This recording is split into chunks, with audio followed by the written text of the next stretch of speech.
Namamsi. My name is Shubha and you are watching Tattvam YouTube channel.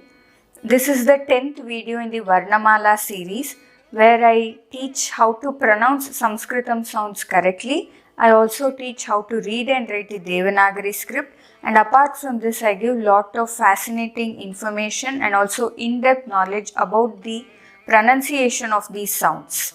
So please do subscribe to Tattvam YouTube channel so that you don't miss any of these interesting and informative videos. In this video, we will look at the difference between this and this m. Both look similar in their pronunciation. Then what is the difference and what is the necessity to have these two? So we will look at this in detail in this video. Before going into the topic, I would like to make a small announcement. I am starting the next batch of my online Sanskrit classes, which I take separately for kids and adults. I am starting those classes from June. So if you are interested, please send an email to tattvam.sanskrit@gmail.com. First, let us take up the sound m. This is a labial sound. Oshtya. It is an oshtyaha. That is, it is produced from the lips. The sutra we had already seen in lesson number 8, where I discussed the ucharana sthanas. If you have not yet watched that, then please do watch that video. The sutra goes like this: Upu padmani yanam oshtau. In this, pu refers to the pavarga, that is pa pha ba bha ma. So ma comes under the oshtyaha category. Ma is produced with the help of the lips. There is another sutra also in Siddhanta Kaumudi which says Nyamangananam nasika cha. These sounds Nyamangananam, they come under these Kantya, Oshtya and all these categories, plus they are nasal sounds also. Nasika is the nose, so we need to use the nose also while producing these sounds. So while saying m, we use the lip as well as the nose. Now let us look into the Anuswaraha. Anuswaraha is the dot that is kept on any letter.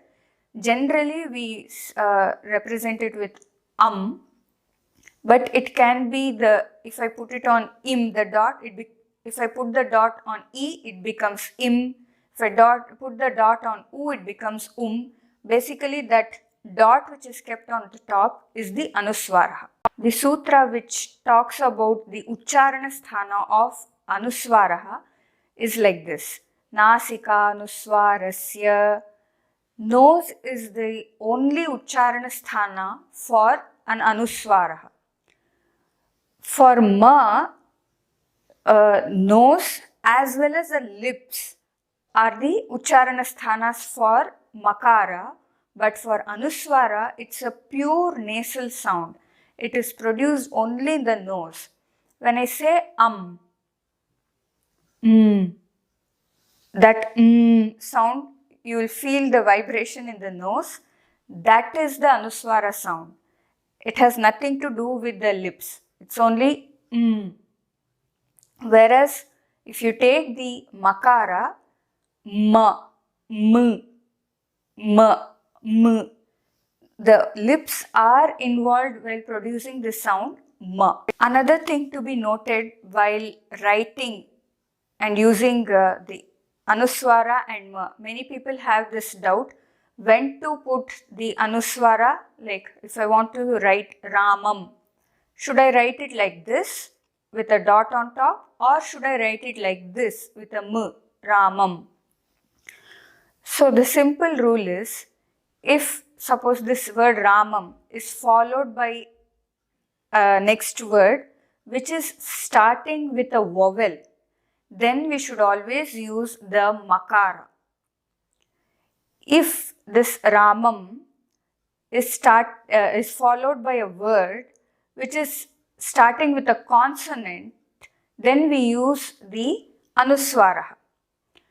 And when we are ending a sentence And if the sentence itself is ending with Ramam, then we use Makara. I will explain it with some examples to make it very clear. Let's take this sentence, Ramam Ahvayami. Here, Ramam is followed by a word which is starting with a vowel. A is a vowel. So we have to write Ramam with a Makara. We should not put an Anuswara here. We have to write Ramam the way it is shown here. Let's take another example. Balakaha asandam uddharati. Here again, asandam is followed by a word which is starting with a vowel. U is a vowel.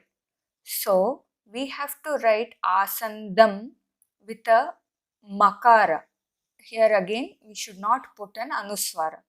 This rule is not just a rule, but it's based on some keen observation.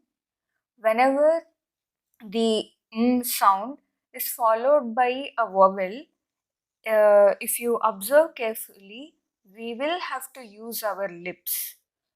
That is why we put the makara there. Now let us look at these examples. Ramam bhaje. Here, Ramam is followed by a word which is starting with a consonant. Bha is a consonant. So in this case, we are putting the Anuswara for Ramam. Another sentence will be Shashaha alukam khadati.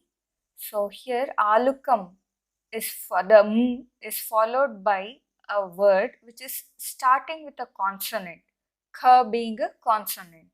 So we put the Anuswara for in alukam.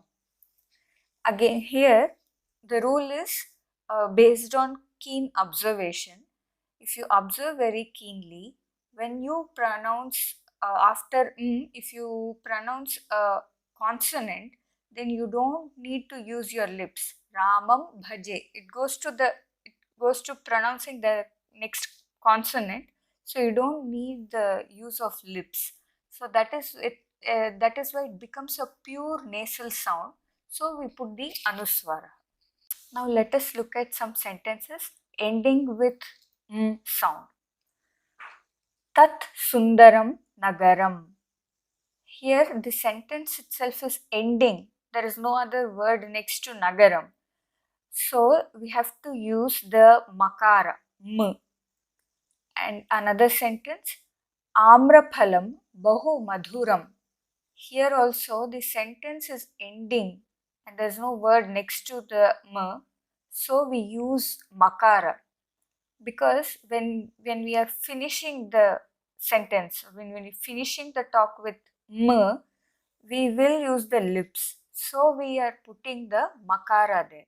I hope this video was of use to you.